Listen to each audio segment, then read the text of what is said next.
Bonjour à tous, cet enregistrement sera consacré au sommet de l'OTAN à Vilnius. Un sommet qui va se dérouler dans un contexte incertain puisque nous sommes dans une situation internationale de plus en plus troublée. Plusieurs événements font que c'est le cas.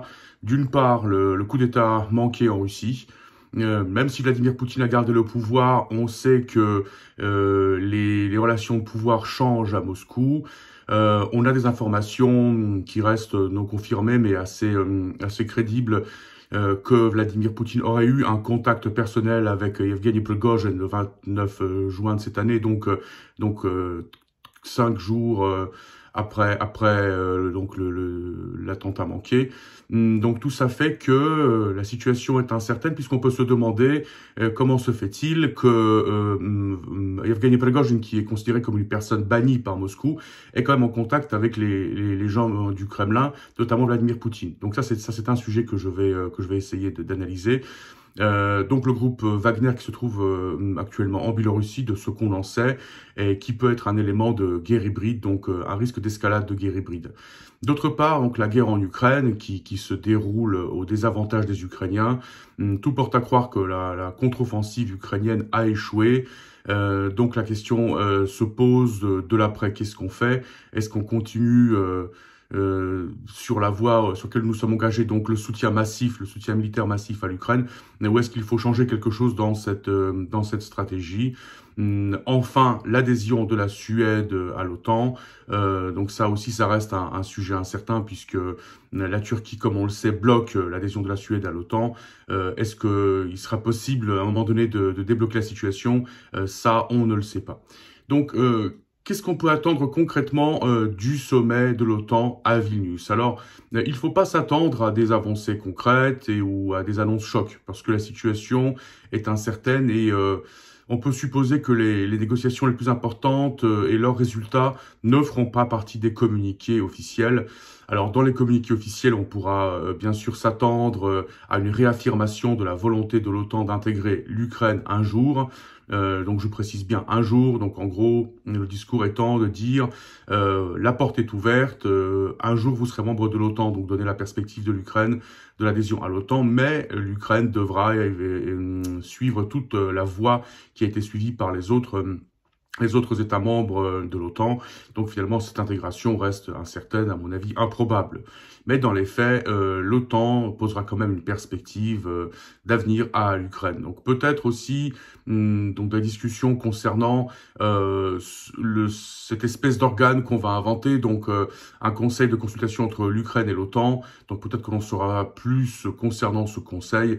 On ne sait pas trop à quoi ça devrait aboutir, mais donc c'est censé être une espèce de voie de garage, un peu le lot de consolation pour les Ukrainiens. Donc non à l'adhésion de l'OTAN dans l'immédiat, mais une consultation de par un conseil commun OTAN-Ukraine. Donc ensuite, un sujet qui devrait être abordé, c'est le sujet des garanties à la souveraineté, l'indépendance de l'Ukraine. Alors on sait que c'est un sujet clé puisque Emmanuel Macron, on peut le supposer, et après avoir consulté cette idée avec Joe Biden, a proposé qu'on propose à l'Ukraine des garanties internationales pour sa souveraineté, l'intégrité territoriale, donc effectivement aussi comme un lot de remplacement à son adhésion à l'OTAN. Donc peut-être qu'on sera un petit peu plus sur cette formule qui a d'ailleurs déjà été pratiquée, puisqu'on le rappelle, en 1994, l'Ukraine a reçu des garanties internationales pour sa souveraineté territoriale et son intégrité territoriale et sa souveraineté. Donc en contrepartie, elle a rendu ses armes atomiques. À l'époque, la Russie était l'un des co-signataires de ce traité. Donc maintenant, on voit que ce traité ne valait pas grand-chose au sens où effectivement, l'un des signataires s'est avéré être l'agresseur de l'Ukraine. Donc des garanties de défense, d'aide, des garanties à la souveraineté, intégrité du territoire ukrainien semblent sûrement pas satisfaisants pour les Ukrainiens. Mais peuvent-ils attendre plus? Sûrement pas, puisqu'il n'est pas question d'intégrer l'Ukraine dans l'OTAN, et ceci de comme un accord entre les plus grands pays de l'OTAN. Donc ça, l'Ukraine ne peut pas espérer une adhésion à l'OTAN, en tout cas pas dans un avenir proche ou un avenir à moyen terme. Maintenant, ces garanties qu'on peut proposer à l'Ukraine, elles ne valent que ce dont elles sont interprétées au moment M. Donc, c'est-à-dire que même si aujourd'hui des dirigeants accordent ce genre de garantie à l'Ukraine, si l'Ukraine doit un jour ou l'autre les faire valoir en cas d'agression, leur interprétation dépendra des dirigeants qui les mettront en œuvre ou pas. Donc effectivement, donc ces garanties d'entraide ne valent pas grand-chose, mais l'Ukraine ne pourra sûrement pas obtenir plus dans un avenir proche. Alors la guerre en Ukraine en elle-même sera sûrement un sujet clé du sommet de l'OTAN de Vilnius. Pourquoi? Parce que la stratégie qui était adoptée depuis le début de la guerre, c'était de faire en sorte que la Russie, en quelque sorte, se casse les dents sur l'Ukraine. C'est pas arrivé. Donc on voit bien que l'armée russe, même avec ses faiblesses, arrive toujours à mener des attaques aériennes contre l'Ukraine. La Russie a construit des défenses très solides sur le Dniepr, donc on voit parfaitement que les Ukrainiens n'arrivent pas à percer ces défenses. Ensuite, la Russie n'est pas arrivée à l'état de banqueroute économique. Alors aussi, d'une part, parce que le système de sanctions ne marche pas. Certains États ne jouent pas le jeu, comme la Turquie. Mais aussi parce que la Russie a trouvé des alliés crédibles, et comme par exemple le Qatar ou les Émirats Unis. Donc, des alliés qui lui permettent de passer cette crise financièrement, mais aussi économiquement, puisque la Russie est un exportateur de pétrole, de gaz de pétrole, et donc on voit clairement qu'aujourd'hui il y a un réalignement de certains pays exportateurs de pétrole sur la Russie. Donc aujourd'hui, la Russie ne s'est pas cassé les dents, ni économiquement parlant, ni militairement parlant. On peut même se demander si la Russie ne ressort pas plus fort de cette période de plus d'1 an de guerre en Ukraine, puisque elle a réussi à bâtir des alliances, me semble-t-il, assez solides avec ce qu'on appelle les États du Sud, notamment le Brésil, l'Inde, l'Afrique du Sud. Elle a aussi des relations qui sont pragmatiques, mais quand même profitables à la Russie avec la Chine. Elle profite des ressources africaines où elle continue à s'expandre. Donc aujourd'hui, la Russie, si l'on fait le bilan plus d'1 an de guerre en Ukraine fait par la Russie, même si militairement elle n'a pas trop brillé, effectivement, surtout dans la première phase du conflit, on peut voir quand même que d'une part elle n'est pas à genoux, ni militairement, ni économiquement, ni même politiquement, et d'autre part qu'elle a des alliés, dont des alliés solides dans le monde arabe, sur le continent américain, parce que l'Amérique du Sud s'aligne aux côtés de la Russie. Donc cette stratégie n'a pas marché. Ensuite, on voit clairement que la stratégie de soutien militaire à l'Ukraine n'a pas marché non plus, puisque donc ces livraisons d'armes, pour ne pas entrer dans les détails, parce que là effectivement il faudrait expliquer ça en détail, mais pour ne pas entrer dans les détails, se sont avérées insuffisantes. Et si la guerre en Ukraine a démontré une chose, c'est que quelle que soit la qualité du matériel, elle ne pourra jamais remplacer la quantité. Et aujourd'hui, on en est au même point finalement que le début de la guerre, c'est-à-dire que les Ukrainiens n'ont toujours pas assez de munitions. Les Russes maintenant tirent environ 20 000 obus par jour sur le front ukrainien. Les Ukrainiens peuvent en tirer environ 5 à 6 000 par jour. On voit qu'il y a un réel souci de logistique puisque les Américains ont décidé de fournir aux Ukrainiens des bombes à sous-munitions. Considéré par certains comme une arme sale, ça prouve qu'effectivement il y a un souci de livraison de munitions. L'industrie occidentale n'arrive plus à suivre la cadence sur la production de munitions. Et ça vient aussi du fait que l'Occident, l'Union européenne, n'a pas voulu passer en mode industrie de guerre, chose que la Russie a partiellement fait.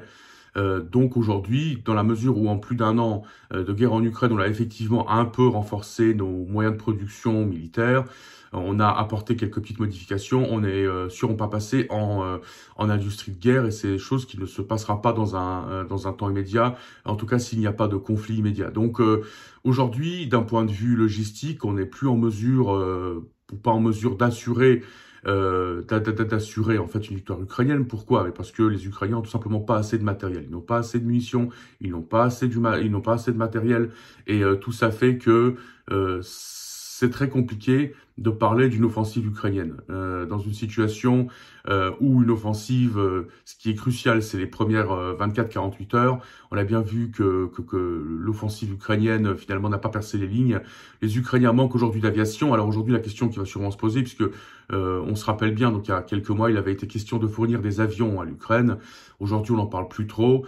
Alors, je pense que la vraie question qui se pose, c'est est-ce que ça vaut la peine de leur en fournir, puisque est-ce que ces avions, d'une part, on ne pourra pas leur fournir des quantités énormes d'appareils, et d'autre part, est-ce que ces avions pourraient faire la différence, sachant qu'ils demandent une formation, donc les Ukrainiens devront être formés. Alors on sait que les pilotes ukrainiens sont formés sur les avions occidentaux, mais ça va prendre du temps, et donc la question est, est-ce que ça vaut vraiment la peine de fournir des avions aux Ukrainiens? Alors tout porte à croire que les avions qui leur ont été fournis appartenant donc au flanc est de l'OTAN, donc aux anciens pays du pacte de Varsovie, que ce soit donc là la Pologne, la République tchèque, la Slovaquie et d'autres.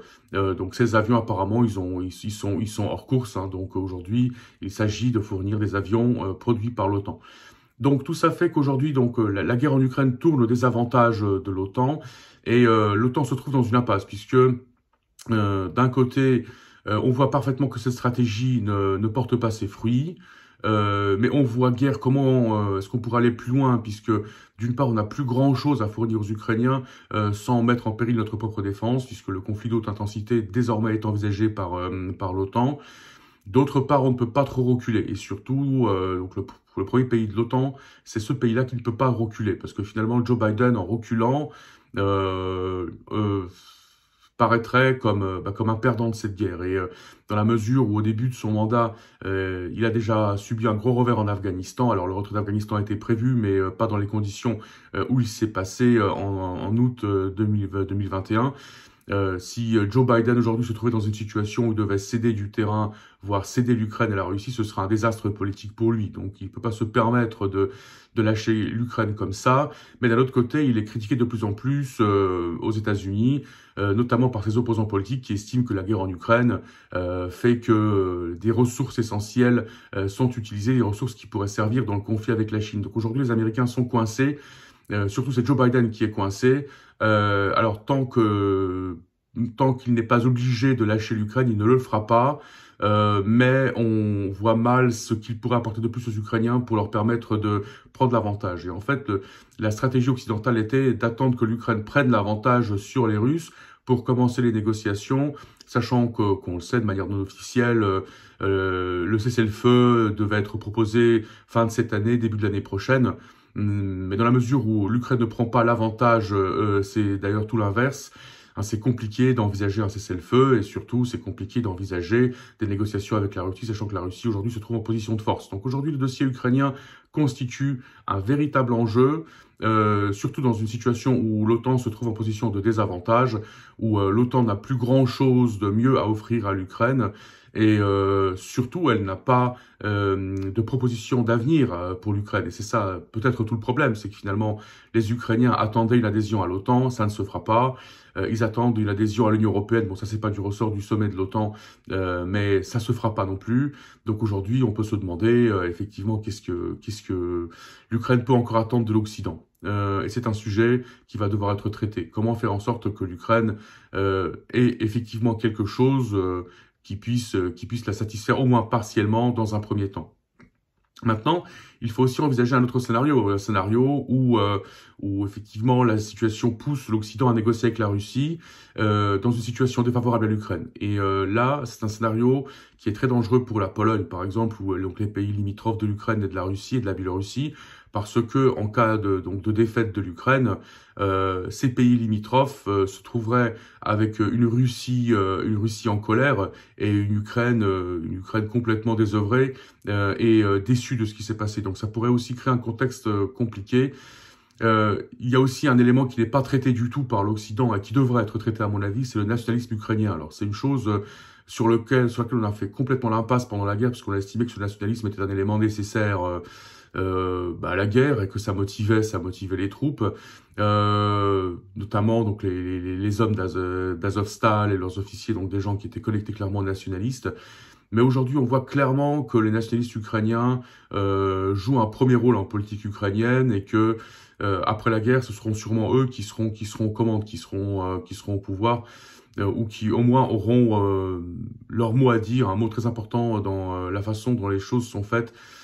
Donc ça pose un véritable problème surtout à la Pologne, parce que la Pologne risque de se trouver dans une situation avec une Ukraine nationaliste qui est fâchée et déçue de la situation et qui reproche notamment aux Polonais de ne pas l'avoir soutenu plus, et une Russie énervée de par la situation qui est la situation russe, hein, donc un contexte de tension en Europe. Donc ça aussi c'est un scénario que l'OTAN doit traiter. Donc comment faire à l'avenir pour que l'Ukraine reste un atout et que l'Ukraine, donc qui a quand même été bien armée, ne constitue pas un souci à l'avenir pour l'OTAN. Donc il faut aussi envisager le scénario où l'Ukraine perd la guerre, et c'est un scénario qui paraît aujourd'hui assez envisageable. Surtout dans une situation où on voit clairement que l'Ukraine manque de cadre. Si le président Zelensky fait revenir les officiers anciennement capturés par les Russes d'Azovstal, il les fait revenir de Turquie en Ukraine, violant l'accord qui était passé avec Moscou. Alors on le rappelle quand même que il y a eu un accord qui était passé entre les Ukrainiens et les Russes concernant les prisonniers de guerre, donc surtout ceux d'Azovstal, donc qui étaient libérés mais qui devaient rester en Turquie. Donc cet accord a été violé, et maintenant on peut se demander ce que ça peut avoir comme conséquence pour le sort des autres prisonniers ukrainiens en Russie. Mais si l'Ukraine a décidé de faire cela, c'est qu'effectivement la situation sur le front doit être mauvaise et qu'elle manque de cadre. Donc ça montre une fois de plus que effectivement la situation ukrainienne est défavorable, et c'est un souci grave pour l'OTAN. Ensuite, un autre sujet très important pour l'OTAN, c'est le risque d'escalade de la guerre hybride. Aujourd'hui, on a un groupe de mercenaires en Biélorussie, donc le groupe Wagner. Même s'il a été dissous par la Russie, ça change rien. Ça change absolument rien au fait. C'est le même groupe, exactement les mêmes soldats qui tendent à se renforcer. Donc aujourd'hui, ce groupe, il a été banni par la Russie. La Russie, donc officiellement, n'a plus rien à voir avec ce groupe, officiellement, dirais-je, puisque on voit qu'il y a des contacts quand même qui ont lieu entre le Kremlin et les dirigeants du groupe Wagner. Donc aujourd'hui, ce groupe Wagner se trouve en Biélorussie. Un groupe Wagner qui a été créé, comme je disais plusieurs fois, par le GRU, et donc, où qu'il soit, il est de toute façon contrôlé par Moscou. Et on peut se demander dans quelle mesure ce groupe Wagner sera utilisé à des fins de guerre hybride. Alors évidemment, donc ceux qui sont menacés, c'est les pays limitrophes de la Biélorussie.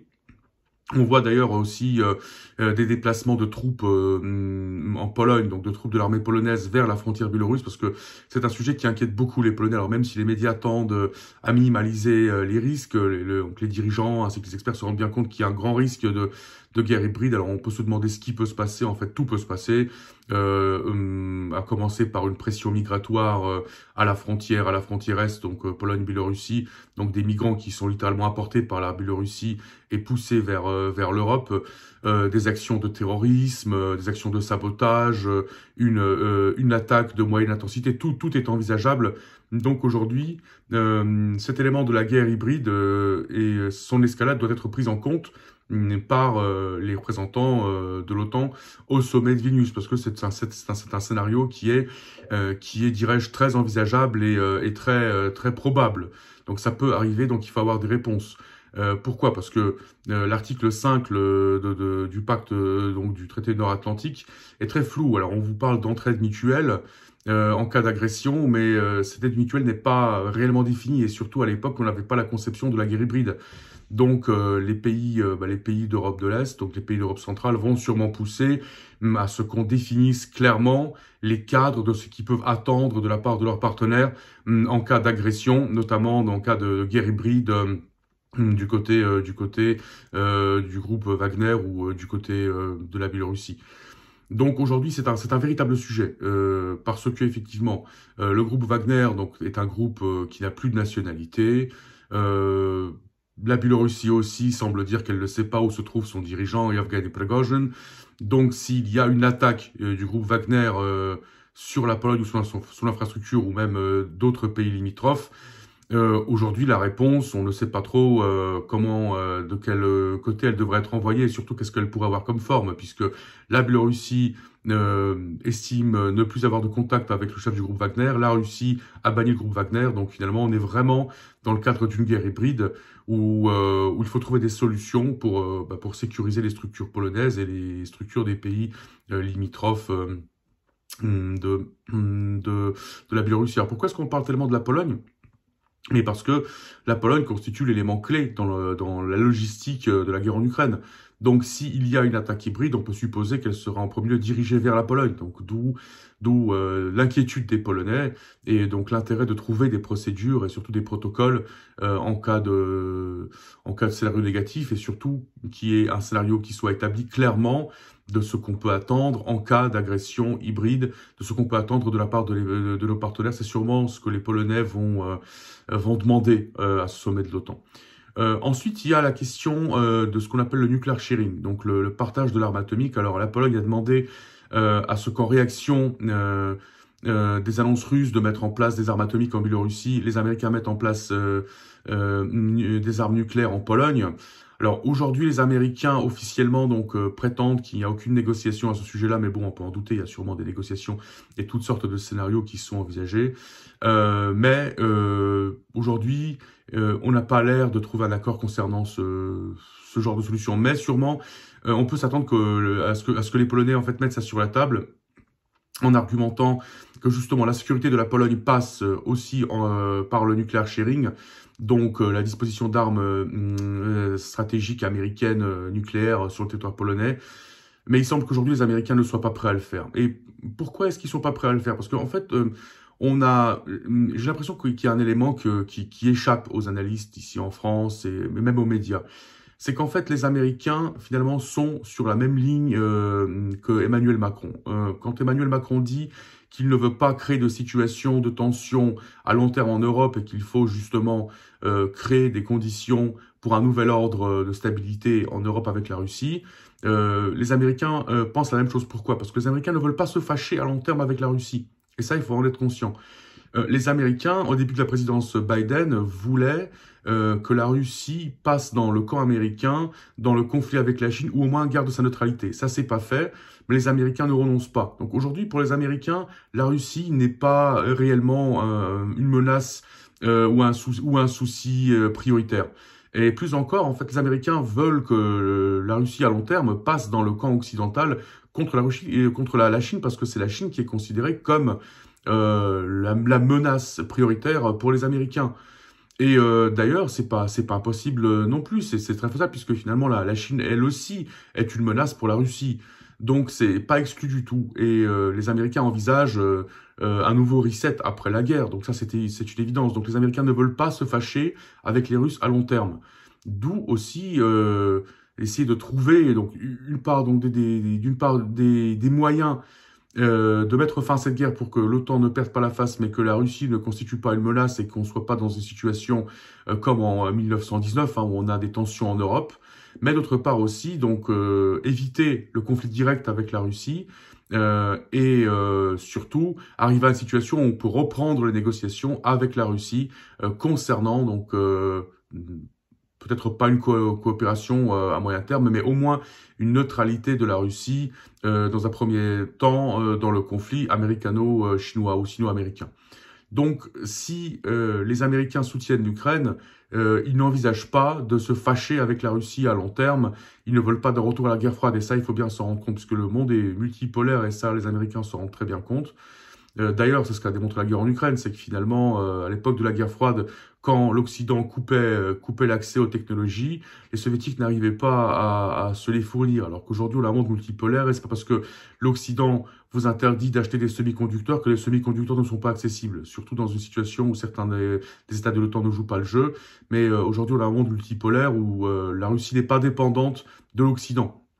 Donc, dans ce monde multipolaire, les Américains envisagent à plus long terme de renégocier une coopération avec la Russie. Donc la guerre en Ukraine, d'un point de vue américain, ne veut pas dire que les États-Unis veulent se fâcher avec les Russes pour des années, voire pour toujours. Absolument pas. Donc créer une situation de tension, mettre des armes atomiques américaines en Pologne, serait un élément d'escalade dont les Américains ne veulent pas. Donc aujourd'hui, Joe Biden ne l'acceptera pas. Et ainsi que l'intégration d'ailleurs de l'Ukraine dans l'Union européenne, dans l'OTAN. Alors l'intégration dans l'Union européenne est peut-être faisable à beaucoup plus long terme, puisque c'est pas un problème géopolitique pour les Russes, mais l'intégration de l'Ukraine dans l'OTAN, d'un point de vue russe, n'est pas envisageable, n'est pas possible. Donc si les Américains ne veulent pas se fâcher avec la Russie sur le long terme, ils ne peuvent pas envisager de ce fait d'intégrer les Ukrainiens dans l'OTAN. L'Union européenne, c'est un autre sujet, mais là, l'Union européenne, c'est plutôt les pays occidentaux de l'Europe qui feront sûrement barrage. Mais ça, j'en parlerai dans un autre enregistrement. Mais le fait est que, puisque les Américains n'envisagent pas de conflit à long terme avec la Russie, l'intégration de l'Ukraine dans l'OTAN est inenvisageable, au moins dans un premier temps. Donc, c'est un sujet auquel les Ukrainiens ne peuvent rien attendre du tout. Donc, ce que peuvent attendre les Ukrainiens au maximum, c'est justement d'avoir ces garanties de leur souveraineté, ces garanties qui finalement ne sont pas très utiles puisque elles dépendront de ceux qui les interpréteront à l'avenir. Encore un sujet brûlant, donc c'est l'intégration de la Suède dans l'OTAN. Donc ça, c'est un sujet qui dépend d'Erdogan. Hein. Alors Erdogan, d'ailleurs comme Orban, donc le président turc et le premier ministre hongrois, joue un double jeu, hein, donc un jeu, une espèce de passerelle entre l'Occident, entre l'Occident et entre la Russie. Donc aujourd'hui, il paraît peu envisageable que la Turquie cède tout de suite concernant justement l'adhésion de la Suède à l'OTAN. Donc il faudra sûrement attendre un certain temps. Les Turcs voudront des contreparties, sûrement financières, mais il paraît très peu probable qu'à ce sommet de l'OTAN, on arrive à un accord, on arrive à des décisions qui de facto mènent à l'intégration de la Suède dans l'OTAN. Donc ça se fera probablement, mais pas tout de suite, pas ces prochains mois. Donc c'est un sujet à suivre, mais ça ne se fera pas de facto maintenant. Alors en gros, je pense avoir fait le tour de ce qu'on pouvait attendre de ce sommet. Donc il faut pas s'attendre à des miracles, il n'y aura pas d'annonce choc. Mais aujourd'hui, il faut bien voir qu'on est dans un contexte très troublé et défavorable à l'Occident et à l'OTAN. C'est qu'en fait, donc l'OTAN se rend bien compte qu'aujourd'hui sa position faiblit parce que les États du Sud commencent à s'allier et créer des coalitions. Notamment, ces coalitions sont poussées par la Russie et la Chine. L'OTAN aussi a une sensation d'échec en Ukraine, puisque donc on comptait beaucoup sur la contre-offensive ukrainienne.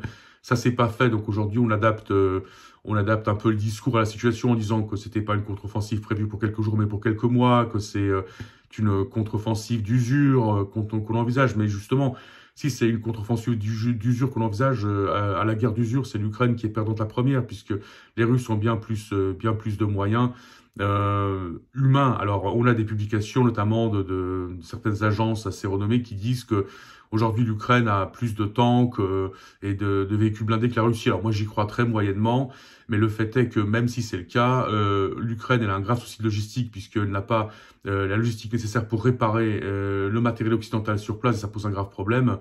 Et même si on estime que la Russie a moins de matériel, ce dont moi je doute, eh bien, il y a toujours le problème du fait qu'il y a un déséquilibre total entre les moyens en termes de munitions que peut aligner la Russie et que peut aligner l'Ukraine. Et surtout, aujourd'hui, l'Ukraine, elle n'a pas d'aviation. Et sans aviation, on peut pas parler d'une offensive crédible et efficace. Maintenant, quand on dit aviation, on ne parle pas de 20 appareils. Hein. Donc, il faudrait que l'Ukraine arrive à rassembler quelques centaines d'appareils pour pouvoir réellement mener des actions réellement crédibles et efficaces. Et dans la mesure où là, il est indéniable que la qualité ne peut pas remplacer la quantité, aujourd'hui l'OTAN a un véritable souci. Donc, le sommet de l'OTAN est dans un contexte compliqué. Il n'y aura pas de décision majeure, on peut s'y attendre. On peut s'attendre plutôt à une continuité en fait dans la durée du travail qui a été entrepris. Donc le soutien à l'Ukraine sera continué puisqu'on n'a pas trop pour l'instant d'idée de comment le modifier. On va aussi donc continuer à travailler sur l'adhésion de la Suède dans l'OTAN en essayant de convaincre la Turquie. Maintenant, un sujet qui sera sûrement abordé par notamment la Pologne et les autres pays d'Europe centrale, c'est la menace Wagner et quelle garantie concrète les Polonais et les pays limitrophes de la Biélorussie peuvent attendre de la part de leurs partenaires. Comme je le disais, l'article 5 du pacte du traité de l'Atlantique Nord est très flou. Et donc là, les Polonais vont demander des précisions, des garanties pour avoir des protocoles bien précis. Donc en cas d'agression, leurs partenaires feront ça. Donc ils ont besoin de ces garanties. parce qu'aujourd'hui, la menace est réelle. Donc, il faut bien se rendre compte que c'est des éléments dont les Polonais ont réellement besoin. Surtout sachant que les gouvernements actuels doivent faire face à une élection parlementaire, ensuite donc tout un cycle d'élections. Donc ils ont besoin de revenir en fait de Vilnius avec des garanties bien précises et la sensation d'avoir réussi à obtenir quelque chose de la part de leurs partenaires. Puisque en Pologne on se pose de plus en plus la question en se rendant compte du risque que la Pologne prend en soutenant l'Ukraine, en devenant, disons, l'élément essentiel dans ce soutien. En Pologne, on se pose la question du risque, du niveau de risque et surtout de la réponse à laquelle on peut attendre de la part des partenaires. Cette réponse doit être apportée. Un sommet de l'OTAN sans feu d'artifice, pourrait-on dire, hein, qui va s'inscrire dans la lignée des autres sommets de l'OTAN, qui répondra peut-être à quelques questions, mais en interne, donc on ne le verra pas dans les communiqués. Mais il ne faut pas s'attendre à des miracles, il ne faut pas s'attendre à des avancées bien précises. Ce sera un travail dans la durée, dans une organisation qui est très divisée. Il faut bien voir que l'OTAN est très divisé, qu'il n'y a pas de cohésion. On a la Turquie qui joue un double jeu, qui constitue de plus en plus un problème au sein de l'OTAN. On a des divergences d'opinion en Europe concernant la guerre en Ukraine. Alors, les Polonais, par exemple, voudraient plus de soutien à l'Ukraine, voudraient une adhésion de l'Ukraine à l'OTAN. L'Europe occidentale n'est pas d'accord, les États-Unis c'est pareil. Donc on a beaucoup de dissensions. Alors on essaie de les cacher, mais ces dissensions sont là. Maintenant on a aussi un souci logistique. On se rend bien compte qu'on n'est pas prêt au sein de l'OTAN pour un conflit de haute intensité. On a un souci puisqu'on ne sait pas comment répondre à une escalade de la guerre hybride de la part de mercenaires, de groupes dont personne ne dit son appartenance. Si ça devait arriver, on n'a pas de réponse, donc il faut les trouver. Donc aujourd'hui, on est vraiment dans une situation défavorable. Et donc, il y aura des réponses qui seront apportées, mais ce sera sûrement la méthode des petits pas. Donc on va un petit peu avancer, mais il n'y aura pas d'avancée précise. Et surtout, ce qui va être essentiel, c'est ce qui ne sera pas annoncé. Donc on aura un communiqué qui va s'inscrire dans la lignée des autres communiqués, à savoir que l'OTAN soutient l'Ukraine, la porte de l'OTAN est ouverte à l'Ukraine, l'OTAN fera toujours face à la Russie, fera face à toutes les menaces, l'OTAN est uni. Ce sera les annonces, mais la question est de ce qui sera négocié dans les différentes discussions de couloir. Mais ça, on n'y sera pas invité, on y verra peut-être les résultats dans un certain temps. Voilà, monsieur, dame, ce que je pouvais dire à ce sujet pour l'heure. Alors, si cet enregistrement est imparfait, je m'en excuse. Nous sommes en période de canicule et la chaleur est très intense, donc ça diminue mes facultés de penser, pas d'analyser, mais de penser. Donc, je suis pas aussi efficace que d'habitude. Donc, je m'en excuse, faute à la chaleur. Pour tous ceux qui estiment que cet enregistrement a une quelconque valeur, je vous invite à cliquer sur liker. Hein, ça lui fera pas de mal à son auteur non plus. J'invite tous ceux également qui trouvent que ma chaîne a un quelconque intérêt à s'abonner à cette chaîne. Je continuerai à traiter les sujets de relations internationales, les sujets de politique interne française, donc je ferai des enregistrements en français, polonais. Je suis ouvert et très reconnaissant pour tous ceux qui m'envoient des commentaires, donc j'attends d'autres commentaires.